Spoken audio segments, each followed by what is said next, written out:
নমস্কাৰ ডিপি আছামিজ চেনেললৈ আপোনালোকক স্বাগতম জনাইছোঁ। আজি আপোনালোকৰ আগত এটা সাধু কথা ক'ব ওলাইছোঁ। আশা কৰোঁ সকলোৱে ভাল পাব। আপোনালোকে যদি সাধুটো ভাল পায় চেনেলটো লাইক কৰিব, শ্বেয়াৰ কৰিব এণ্ড ছাবস্ক্ৰাইব কৰি ল'ব। মৃত সঞ্জীৱনী বিদ্যা আৰু চাৰিজন বন্ধু। এসময়ত এখন দেশত চাৰিজন ব্ৰাহ্মণে বাস কৰিছিল। তেওঁলোকৰ মাজত বেছ বন্ধুত্ব আছিল। তেওঁলোকৰ তিনিজন আছিল শাস্ত্ৰবিদ্যা বিশাৰদ কিন্তু বুদ্ধিহীন। তেওঁলোকৰ নাম আছিল লব্ধবিদ্য, কৃতবিদ্য আৰু অশেষ বিদ্য। চতুৰ্থজন বন্ধু সুবুদ্ধিৰ, শাস্ত্ৰজ্ঞান নাই কিন্তু বুদ্ধি আছে। এদিন শাস্ত্ৰজ্ঞান থকা বন্ধু তিনিজনে চিন্তা কৰিলে যে তেওঁলোকৰ শাস্ত্ৰজ্ঞান থাকিলেও সেইমতে ধন নাই, অৰ্থাৎ নিজে ধন আৰ্জন কৰিব পৰা নাই।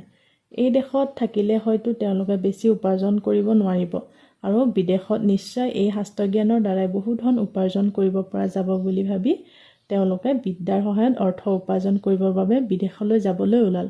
প্ৰথম দুজনে অৰ্থাৎ লব্ধবিদ্য আৰু কৃতবিদ্যই শাস্ত্ৰজ্ঞান নথকা চতুৰ্থজন বন্ধু সুবুদ্ধিক প্ৰথমে লগত নিব খোজা নাছিল, কিন্তু অশেষ বিদ্যই তেওঁকো লৈ যাব খোজাত শেষত গৈ চাৰিওজনৰে একেলগে যোৱাটো হ'লগৈ।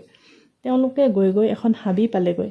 তাত তেওঁলোকে এটা জন্তুৰ ছিন্ন বিচ্ছিন্ন হাড় কিছুমান দেখা পালে। বোধহয় বহুদিনৰ আগতে তাত কোনোবা জন্তু মৰিছিল। হাড়ৰ আকাৰৰ পৰা সেই হাড় এটা সিংহৰ বুলি ঠাৱৰ কৰা হ'ল।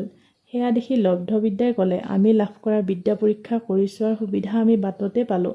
মই মোৰ বিদ্যাৰ সহায়ত এই সিঁচৰতি হৈ থকা হাড়বোৰ একেবাৰে সঠিকভাৱে লগাই এটা জন্তুৰ জঁকা তৈয়াৰ কৰি দিব পাৰিম মানে তেওঁ কাম আৰম্ভ কৰিলেই। মুহূৰ্তৰ ভিতৰতে তাত সিংহৰ এটা জঁকা দেখা গ'ল।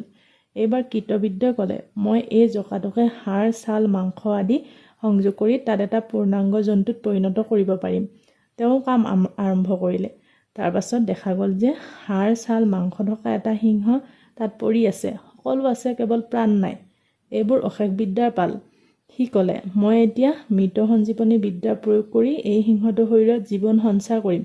এনে সময়তে সুবুদ্ধি আগবাঢ়ি আহিল আৰু অশেষ বিদ্যাক ক'লে, সেই কাম তুমি কেতিয়াও নকৰিবা। ভাবি চোৱাচোন, এই হাবিত এতিয়া কেৱল এই সিংহটো আৰু আমি কেইজন।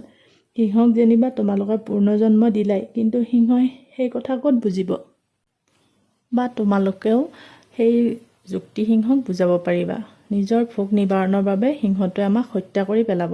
অশেষ বিদ্য আৰু আন দুজনক খঙে উঠিল। তেওঁলোকে সুবুদ্ধিক তাচ্ছিল্য কৰি ক'লে যে তাৰ যিহেতু তেনে বিদ্যা নায়েই, গতিকে আনকো এই কাম কৰিবলৈ দিব খোজা নাই।